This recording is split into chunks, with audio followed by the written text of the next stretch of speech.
ఎలా ఉంది సార్ పాలకొండలో ప్రజలు ఎలా రిసీవ్ చేసుకుంటున్నారు? ప్రజలు అద్భుతంగా ఉన్నారు, బ్రహ్మాండంగా ఉంది. ఎక్కడ చూసినా ప్రజాస్పందన, మహిళలు కానీ, వృద్ధులు కానీ, రైతులు కానీ, బడుగు బలహీన వర్గాలు అందరూ కుల మతాలకు అతీతంగా ఒకే తాటి మీద ఉన్నారు.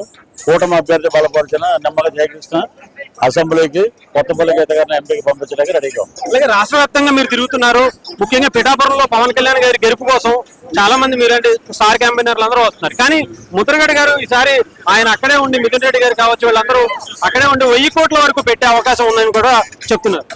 అసలు పిఠాపురం వస్తే చెప్పులు తీసుకొడతారు. ఇంకా 1000 కోట్లు కూడా ఉన్నాయి. పొంద ఆడ ఎడవ ఆడ కాపు నాయకుడు చెప్పుకోవటానికి మేము సిగ్గుపడతాం.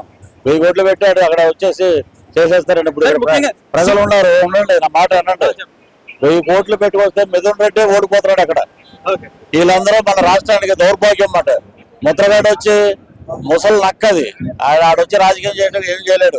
కిర్లంపూడిలో కూర్చొని భోజనాలు పెట్టుకుని ఆవకాయ జాడీలు పంపించుకోవటం అతని పని. అంటే సినిమా వాళ్ళు రాజకీయాల్లోకి రాకూడదు, అలాంటి వాళ్ళు తరిమేద్దాం అని చెప్పి ఒక సందేశం కూడా ఇచ్చారు ఆయన. సిగ్గు శరం ఉంది అతను, కడుపుకు అన్నది అన్నాడు, గడ్డి తింటున్నాడు. సినిమా విశ్వవిఖ్యాత నట సార్వభౌమ నందమూరి తారక రామారావు గారు ముఖ్యమంత్రిగా ఉన్నప్పుడు తెలుగుదేశం ప్రభుత్వంలో ట్రాన్స్పోర్ట్ మినిస్టర్ చేశాడు అతను. ఆ సిగ్గు ఉందా అని తెలుసుకోమన్నాడు. వైసీపీలో అసలు ఎవరు లేరా సార్ సినిమాకి సంబంధించిన? మీరు మేము ఇక్కడ స్టార్స్ అక్కడ ఉన్నదంతా ఎంత ఎవరు ఉన్నాడు అక్కడ? పోసానైనా ఆలే తప్ప ఎవరు ఉన్నారండి అక్కడ? అంటే వాళ్ళకి ఇంకా ఏం తెలియట్లేదు సార్. మరి ఒక వైసీపీ నాయకుడే ఆయన, వాళ్ళు వైసీపీలో డబ్బుల కోసం ఉంటారు, పదవి కోసం ఉంటారు. దేనికి ఉంటారు ఇక్కడ చెప్పండి? డబ్బులు లేకుండా చేస్తారా? ఆ రామ్ గోపాల్ వర్మ కూడా ఇలా సినిమా వ్యూహం తొక్క బొక్క అని సినిమాలు తీస్తాడు కదా. ఆడేంటి డబ్బులు లేకపోతే ₹1 కూడా దిగడు, ఖర్చు పెట్టడు. డబ్బులు ఇచ్చి వాళ్ళతో సినిమాలు తీసుకుంటున్నారు. చిరంజీవి లాంటి మహానుభావుడు అక్కడికి వచ్చి చలనచిత్ర పరిశ్రమ మీద మాట్లాడటానికి వస్తే అక్కడి నుంచి ఇప్పుడు మేము నడుచుకుంటూ వచ్చి అంత దూరం ఆయన నడిపించి చేతులు కట్టుకుని అహంకారపూరితంగా ఇలా తల ఊపుతూ ఆయనేమో తల్లి లాంటి మీరు మాకు ఏదైనా చేయండి అంటే ఇలా అహంకారం కదా అది. పోసాని కృష్ణమూర్తి గారు కూడా దాన్ని కూడా చిరంజీవి గారు అసలు దాన్ని అలా మాట్లాడలేదు, అంతకన్నా ఘోరంగా మాట్లాడారు, సీఎం గారిని అవమానించారని చెప్పి పోసాని కృష్ణమూర్తి గారు ఏం చేశాడు? కళ్ళు మూసుకుపోయిన వైసీపీ కామెర్లో ఉన్నాడు ఇప్పుడు వీళ్ళంతా. వైసీపీ కామెర్లు అంటాం, ఇది వైసీపీ కామెర్లు. కళ్ళు పొరలు కమ్మినప్పుడు మనం ఏం చేయలేము, ఏం చెప్పినా కూడా ఎండవు. చిరంజీవి గారు ఎప్పుడు లైఫ్ లో పరుషంగా ఉన్నాడు. ఒక నిమిషం లైఫ్ లో ఆయన పరుషంగా మాట్లాడేది ఎప్పుడు మేము వినలేదు. 2 సంవత్సరాల్లో మేము అడిగాం. ఏది ఈ మధ్య ఒకటి సినిమా ప్యాచ్ వర్క్ లో ఉన్నప్పుడు మేము వెళ్ళి అన్నయ్య రోజా ఇలా మాట్లాడుతుంది, రోజాకి మనం బుద్ధి చెప్పాలి అని అంటే ఆవిడ మినిస్టర్ అయినప్పుడు ఇంటికి పిలిచి పట్టుబట్టలు పెట్టి కుటుంబం వారికి భోజనాలు పెట్టి కుటుంబానికి పంపిస్తే చిరంజీవి గారు అలాంటోడు, పవన్ కళ్యాణ్ 55 ఏళ్ళు వచ్చిన గాడిదలు అంటాడు. నీకెంత వచ్చిన ముడ్డు కింద నీకే 50 ఉన్నాయి, నువ్వేమన్నా బాలాకుమారివా?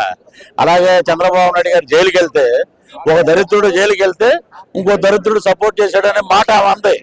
అవి ఉన్నాయి వాళ్ళ దగ్గర, ఏమీ లేవు అక్కడ. అయిపోయింది చరిత్ర. ఇప్పుడు అదుర్సులో ఎన్టీఆర్ అంటాడు, గురువుగారు వాళ్ళంతా మనం కూడా ప్రేమించవచ్చు అంటే చరిత్ర ఏముందిరా చింపేసి జరిగిపోతాయి. వీళ్ళ చరిత్ర అయిపోయింది, రెడ్డి చరిత్ర అయిపోయింది, అవుట్. ఇప్పుడు ముద్రగడ్డ వెళ్ళాడు కదా, రెడ్డి కాపు అతను, కాపు నాయకుడు కాదు, రెడ్డి కాపు.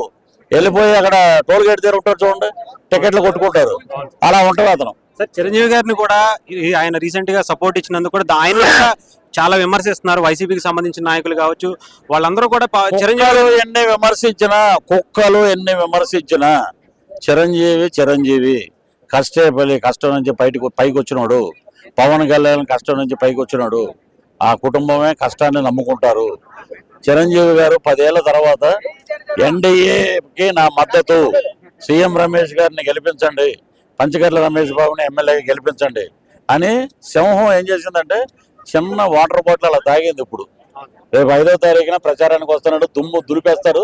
వీళ్ళకి ఒక్కొక్కటి కింద గులాబ్ జాములు కదిలిపోతున్నాయి ఒక్కొక్కడికి. 5వ తారీఖున చిరంజీవి గారు కూడా ప్రచారంలో పాల్గొంటారు. మొత్తం అదర కొట్టేశాడు మొత్తం. చిరంజీవి గారు అద్భుతమైన పరిపాలన రావాలి, కూటమి అభ్యర్థులు గెలవాలి అని చెప్పి ఆయన షూటింగ్ కూడా పక్కన పెట్టి, పవన్ కళ్యాణ్ నా తమ్ముడు, జనసేన నా తమ్ముడు పార్టీ, ప్రజల్లో నా తమ్ముడు గుండెల్లో, నా గుండెల్లో తమ్ముడు ఉంటాడు, ప్రజల గుండెల్లో పవన్ కళ్యాణ్ ఉంటాడని చెప్పిన వ్యక్తి ఆయన. 5వ తారీఖు నుంచి 11వ తారీఖు వరకు ఎడతెరవనే బహిరంగ సభలు చూసుకోండి. ఒక పక్క చంద్రబాబు నాయుడు ఉండవయ్య ఒక నిమిషం ఉండండి మీద చంద్రబాబు గారు ఒక పక్కన, మధ్యలో చిరంజీవి గారు, ఇటు పక్కన పవన్ కళ్యాణ్ ఆ సభలు చూస్తుంటేనే వెళ్ళి ఓట్లు గుద్దేస్తారు జనం. సార్ లాస్ట్ ఎలక్షన్స్ అప్పుడు మీరు వైసీపీకి దగ్గరుండి ప్రచారం చేసి గెలిపించారు. ఈసారి ఫుల్ ఫ్లెజ్డ్ గా ఇప్పుడు జనసేన కూటమికి సపోర్ట్ ఇచ్చి గెలిపిస్తున్నారు. ఈసారి విజయ అవకాశాలు ఎంతవరకు ఉన్నాయి? గతంలో కూడా ఎన్ని సీట్లు వస్తాయి చెప్పి అగ్రిమెంట్ రాసి సంతకం పెట్టే, నేను ఇప్పుడు టీవీ రమ్మనమన్నారు, సంతకం పెడతాను. 136 అసెంబ్లీ, 21 పార్లమెంటు. డెఫినెట్ గా జూన్ 4వ తారీఖు నాకు ఫోన్ చేయండి మీరు. Right sir, all the best sir. Thank you so much.